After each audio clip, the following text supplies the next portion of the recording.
एक समय की बात है। अकबर और बीरबल में किसी बात पर बहस छिड़ गई।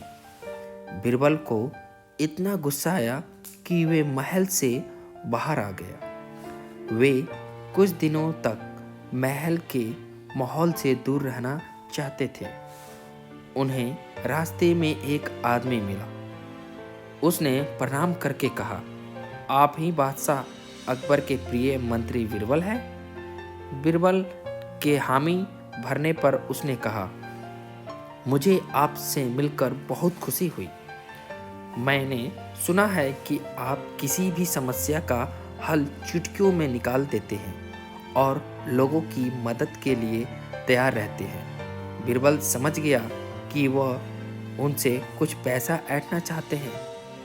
वे बोला, क्या तुम्हें उसी रास्ते से वापस जाओगे जिस रास्ते से आए हो?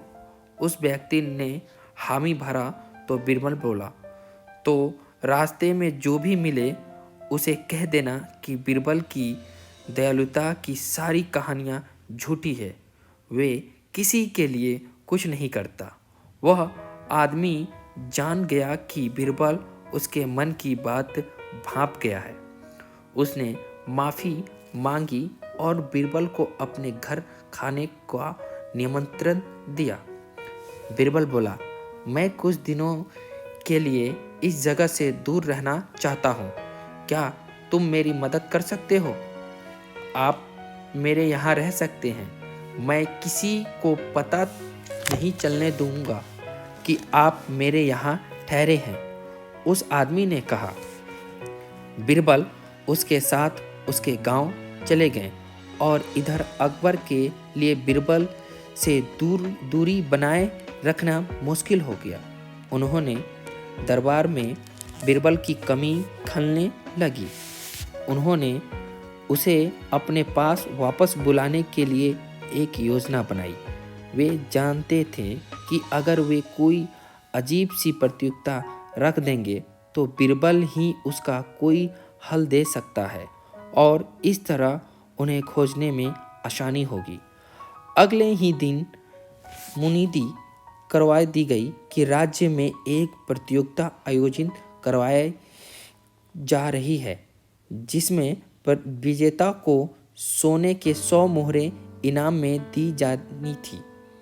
चुनौती यह थी कि प्रतियोगिता को बिना छाते के धूप में चलना होगा, पर फिर भी उसके सिर पर छाया होना चाहिए। बड़ी अजीब से शर्त थी। धूप और छाव एक साथ कैसे आ सकता है? उस आदमी ने भी मुनीदी सुनी।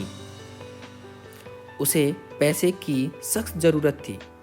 उसने बीरबल से मदद मांगी तो उन्होंने उसे प्रतियोगिता में जीतने का उपाय बता दिया। अगले ही दिन वह सिर पर चारपाई रखकर दरबार में चला गया। वह छत के बिना धूप में चला जा रहा था, पर चारपाई के कारण उसके सिर पर छाया बनी हुई थी। अकबर तो उसे देखते ही समझ गया कि ऐसा तरकीब केवल बीरबल ही बता सकते थे।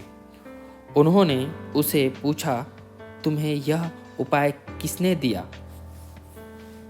वह आदमी अकबर से झूठ कैसे बोलता, परंतु उसे बीरबल से यह भी वादा किया था कि वह किसी को उसके बारे में नहीं बताएगा।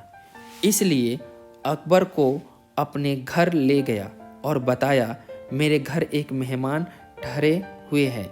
यह उपाय उन्होंने ही बताया था।